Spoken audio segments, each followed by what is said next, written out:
Our next speaker has an expired driver's license from Canada and hasn't driven a car since moving to Europe. Instead, he exchanged his Canadian driver's license for a Dutch passport. So please welcome Chris Bruntlett from the Dutch Cycling Embassy. Thank you. We've made it this far. One more presentation and we can have lunch and hopefully go enjoy some sunshine. But it's my pleasure to be wrapping things up a little bit today. Hopefully bringing some of the themes together that you've heard from Niels, from Herbert, from Mark, and complementing their presentations with a story I have about the bike-train combination in the Netherlands, both from a societal perspective, but also from a user perspective, because as Matej indicated, it's been my key to freedom for the past 6 years of living without the cost of an automobile. We have the clicker. So just start by acknowledging the support of the Netherlands Embassy here in Slovenia. This is a conversation we started during the Velocity conference in 2022. It took us 3 years to come back, but we are here and very pleased to continue this conversation. The conference, I have many great memories, and walking around Ljubljana yesterday and today has been such a joy to revisit those times when there were 100 Dutch people in orange t-shirts and orange baseball caps wandering the streets of Ljubljana till the wee hours of the morning. Hopefully you weren't disturbed by our presence. So for those of you who haven't crossed paths with the Dutch Cycling Embassy, we are a nonprofit foundation that was created in 2011, and we are founded and financed by the Netherlands national government, by the Ministry of Infrastructure, and we continue to be subsidized as a means of bicycle diplomacy, of sharing knowledge and best practices, but there also is an economic development side to what we do. We represent the interests of the Dutch cycling sector internationally, help them find new opportunities and markets for their products and services. So we ourselves are quite a small nonprofit. There's about 12 of us working in our head office in Utrecht, but we have quite an extensive network of Dutch organizations that are members of the Dutch Cycling Embassy, and we draw from their body of expertise, 3 of whom are here today in NS, TU Delft, and Gemeente Utrecht. It's quite a cross-section of different organizations from the public and private sector. So we have a lot of private consultants, engineers, planners, manufacturers, everything from of course, the bicycle producers to the companies that make the bike parking racks or the sensors and the digital displays in the bike parking facilities. And then on the public side, of course, we have a lot of municipalities, public transport agencies, universities, and other nonprofits. And well, every day we get about a dozen requests from cities and regions around the world, and we're able to draw from this body of expertise to respond to those requests, typically just for information or cooperation. But we do like to do the bulk of our work in a face-to-face setting. That is bringing groups of decision makers, mayors, city councillors, heads of departments of transportation, bringing them to the Netherlands for tailor-made study visits. We put together programs 2, 3, 4 days of a combination of cycling, but also of learning in a classroom environment, helping them understand and appreciate what they just experienced, how it came to be that way, and how it might be adaptable or translatable to their own context. And then inversely, we do what we call Think Bike workshops, where we bring the Dutch expertise overseas, 2 or 3 Dutch experts from our network, sitting down with 20 or 30 local stakeholders, also the local planners, engineers, and so on, introducing some of the principles, the policies, the best practices, but also then rolling up our sleeves and working on actual projects and case studies that particular city is working on. As Niels indicated, he was in Dubai a few weeks ago. I was lucky enough to go to Miami around the same time. We're headed to Shanghai in a few weeks, so it really is a global operation in terms of working with cities and helping them learn from what is 50 years of best practice. But we're here today to talk about the future of mobility, and I think if you ask anyone in the automotive industry, anybody in Silicon Valley, this is kind of the vibe that they will share when it comes to the future of transportation. It's just a high-tech extension of the current car-dependent and car-dominated status quo. This particular cartoon rendering was from the 1960s, at a time where the automotive industry recognized they had 3 really distinct and significant problems with their product. The first of which is a lack of equal access. About a third of society does not have a driver's license. Where we're talking about children, the elderly, people with disabilities, people with low incomes. They do not have the same access to an automobile.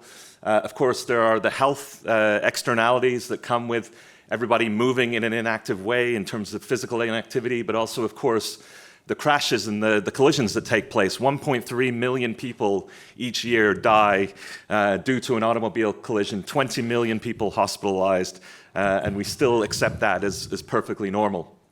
And then the third problem we have, of course, is one of geometry, that there is a tragedy of the commons, that we can never actually build enough parking or enough lanes to satisfy the private automobile if it continues to grow at the rate it does, and we give away that space for free or next to free. So for the past 60 or 70 years, the automotive industry continues to tell us, well, if we put enough technology, we throw enough resources at this, we're just one breakthrough away from solving all of those problems, and everybody will be driving everywhere infinity.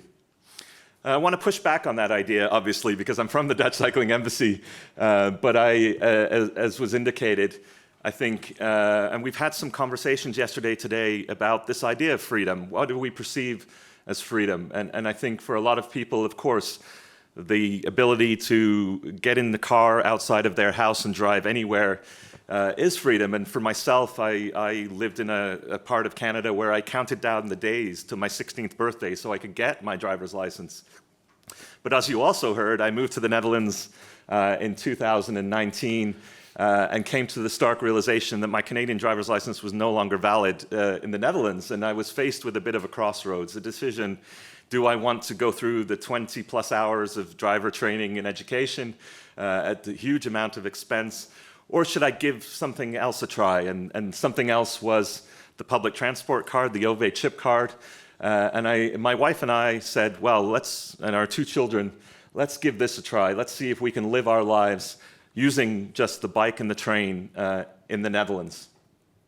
So for the first year, that was just fine. We lived in Delft. We traveled across the country. We didn't really miss having a car. And then the Dutch Cycling Embassy decided to move offices from Delft to Utrecht, which was a bit of a surprise. You can imagine it's about a 70-kilometer distance. And I always say, if I'd have lived in most places in the world, I'd either be looking for a new house or I'd be looking for a new job. But I'm happy to report I had to do neither. And now, fairly regularly, about 2 days a week, I'm able to commute quite seamlessly door to door from my house in Delft to the Dutch Cycling Embassy office in Utrecht. And it is, as has been discussed previously, not taking my bike on the train, but cycling into the underground bike parking at Delft Station. 10,000 spaces for a city of 100,000 people. It's quite astounding. The demand for bike parking at that particular facility. Tap my public transport card and go down the escalators onto the platform. There are now, I believe, 28 trains per hour waiting for me. So I very rarely have to check the schedule or the itinerary. And then on the other end of the journey, again, with the tap of the same card, provided there's enough bicycles there, and availability is becoming a major challenge, I can borrow a blue and yellow OV Fiets for the last couple of miles of my journey. And quite easily get from my house to the office. But of course, there are all those other journeys we take in the day to all the other parts of the country. And I think that's been the real adventure for myself and my family, is we've been able to get my son to baseball practice. We've been able to go to visit friends in different cities, go to concerts and other cultural events, camping or music festivals. We can pretty much reach any corner of the Netherlands, including the far-off reaches of Overijssel and Drenthe, using both the train and bike in combination with each other. But we have to stress that neither mode will be a like-for-like replacement for the car. I think, it's important to understand that the bicycle does have a range problem.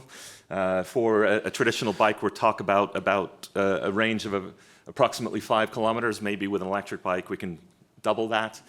So it's never going to compete with the car in terms of the distance. And likewise, public transportation is not going to compete with the car on convenience. It's not going to be able to pick you up outside of your front door. It's not going to be able to drop you off unless you're very lucky at your final destination. But if we do combine the two and make it quite easy to hop from the bicycle to public transport onto a bicycle again, then we're talking about that door-to-door experience, car replacement for journeys of 100 to 200 kilometers even.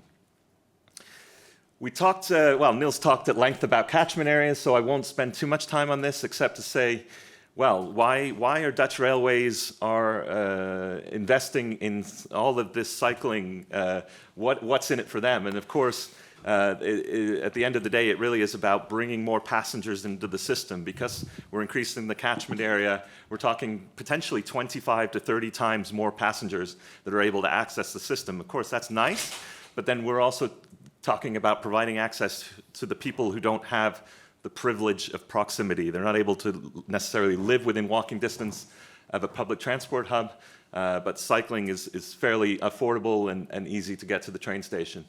We've summarized a lot of the benefits. Again, if you'd like to see more, you can scan the QR code and hop on our YouTube channel. But the other thing also worth mentioning is it's not about spacing the stations 4 to 5 times further apart.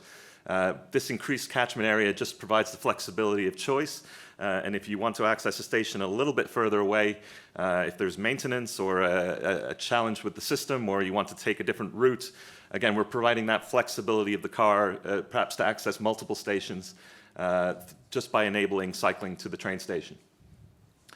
But, and as also has been pointed out, I think this really needs to be emphasized. Roland Kager, he's an expert on this. He likes to say that bringing bikes on trains is like bringing our cars on planes. It's a dead end. It doesn't work. It maybe works in specific incidents and opportunities, but it's not a scalable solution. We have to look at this bike parking and bike sharing alternatives at the start and the end of the journey. And there's 3 good reasons for that. Of course, it's the scalability of the system. Hundreds of thousands of these journeys take place each day, but also the capacity of the trains. There's quite, the trains are already quite crowded, so we simply cannot take that space away from the passengers. And then the reliability of the system, because there is additional time that's required to load and unload the bicycles, and that can affect the timetable and perhaps slow the public transport down. So that's fine. That's the Netherlands, I hear you say, and it's always been that way, and it was always destined to be that way.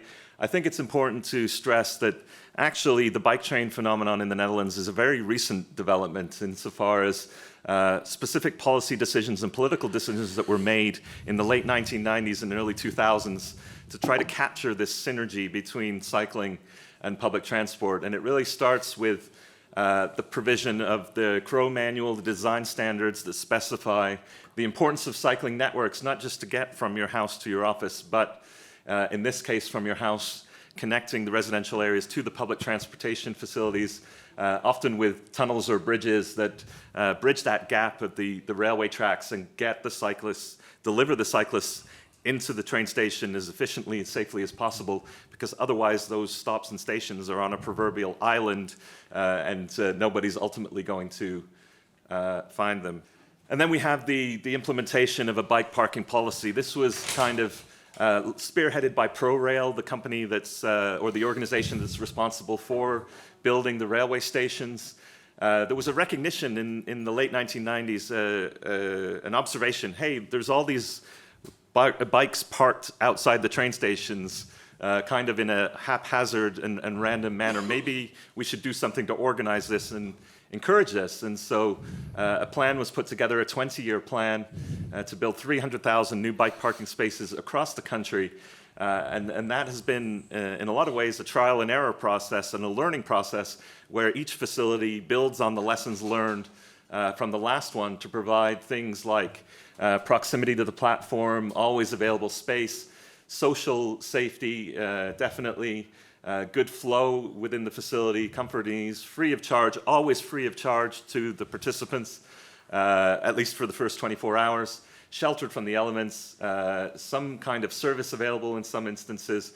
And so we have these principles now that ProRail has developed that can be used in subsequent bike parking facilities. And then we have the last piece of the puzzle, and you heard Niels sing the praises of the OV-fiets. I'm going to very much do the same. It's been referred to in the Dutch media as the blue and yellow miracle, really kind of the final piece of the puzzle to get people to their final destination and assure them that they don't need to bring their bike on the train, and they have a reliable mode of transportation to get them there. And so it becomes, it's almost become a victim of its own success in a lot of ways. I do have to make sure I'm at Utrecht Central Station before 9 a.m. in the morning. Otherwise, the thousands and thousands of OV-fiets have already sold out. And then I'm either walking to the office or hopping on a bus. So this was a fairly early survey that was done in terms of what was the impact of the introduction of the OV-fiets, of the shared bicycle. And I think the two numbers that I'd like to emphasize is that, without the availability of the blue and yellow OV-fiets, 8% of the train passengers would have chosen the car instead because they did not have that option available to them previously, and that 54% of those train passengers admitted that they use the train more often because the OV-fiets is available to them fairly cheaply and easily. I had mentioned service. I think this is a nice kind of one of those nice to have elements that Mark was talking about to really raise the game of the system.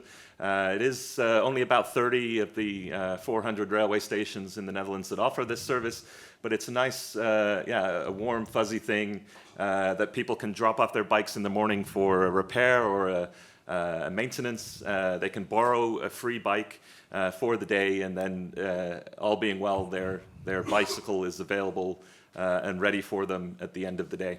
And then they also have accessories like lights and saddles and tires and so on and so forth. And that's not to say that the work is done. I think this is one thing to the Dutch Railways' credit is they're continually looking at ways to innovate and not introducing technology for technology's sake, but trying to make the customer experience better. I use the mobile application, for example, on multiple times a day to plan out my journey from door to door. It does include that bike train intermodality, and it even tells you the weather in terms of not just the precipitation, but the wind direction and strength, which are all very important things you need to know when you're planning your journey.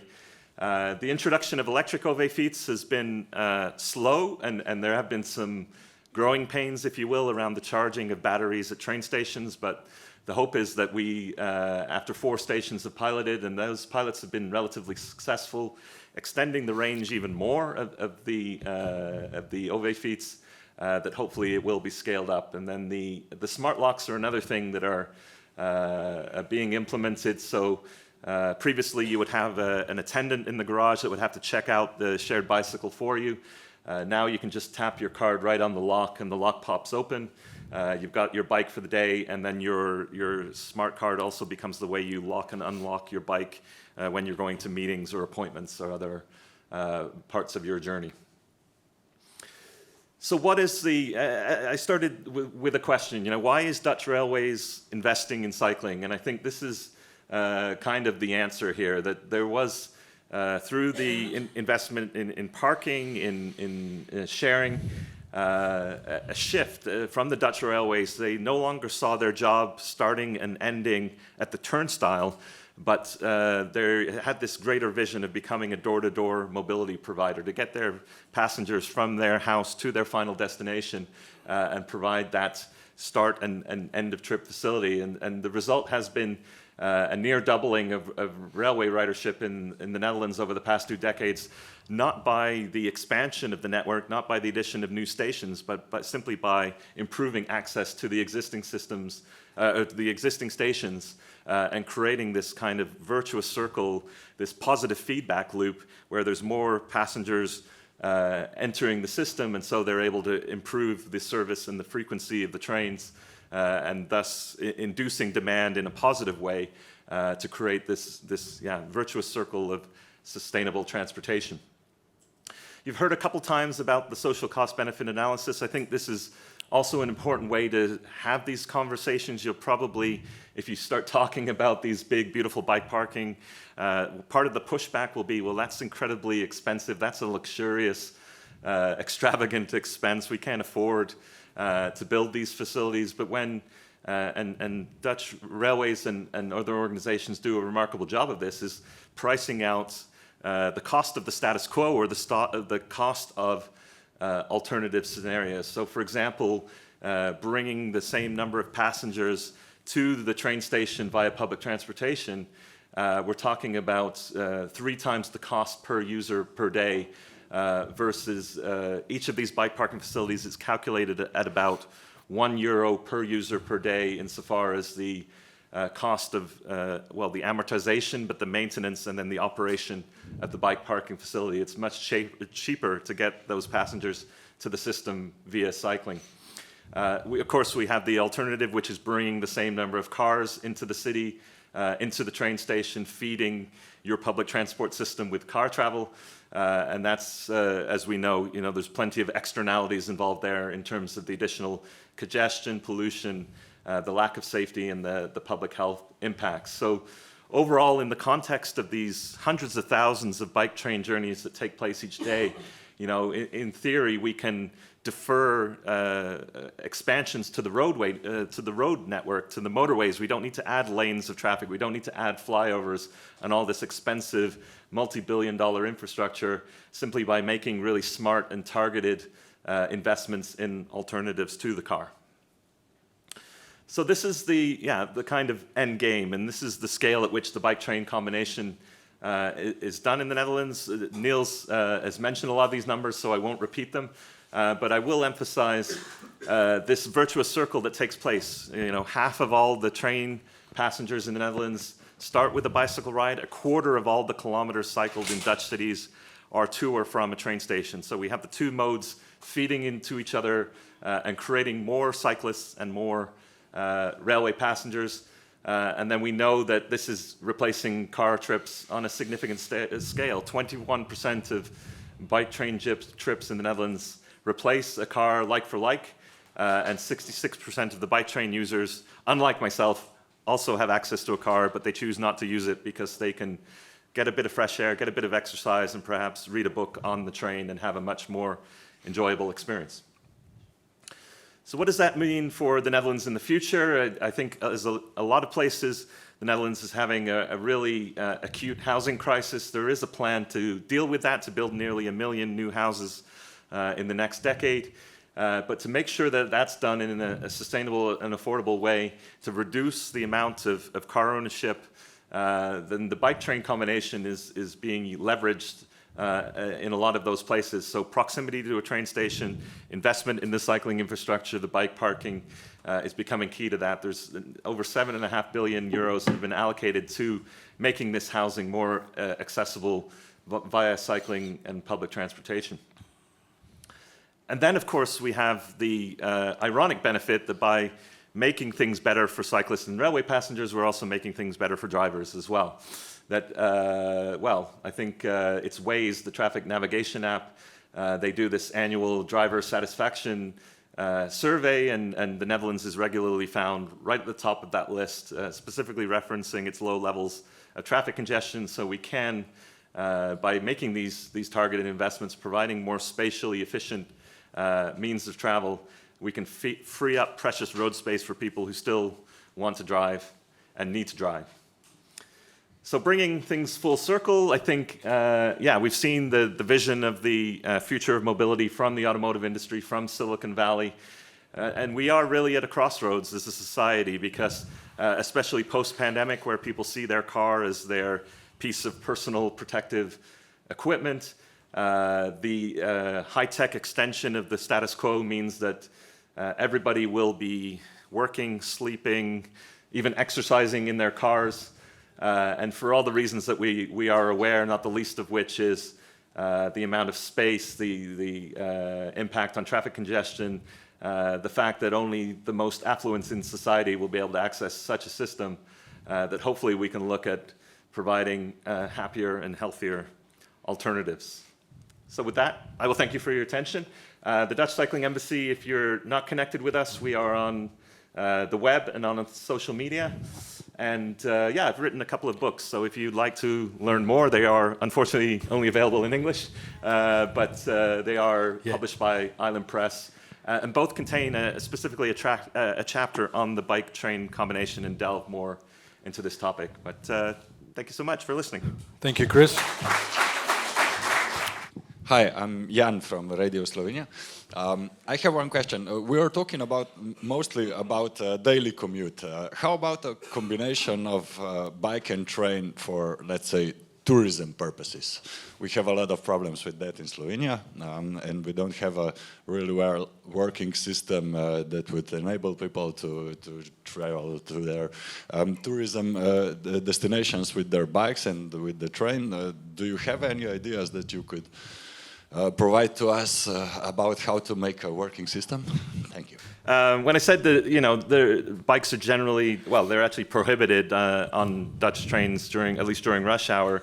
There is this exception, and it's generally to cater to recreational and touristic cyclists. So there's, in theory, 6 parking spaces on each train that are available to people who want to take their bike or their e-bike.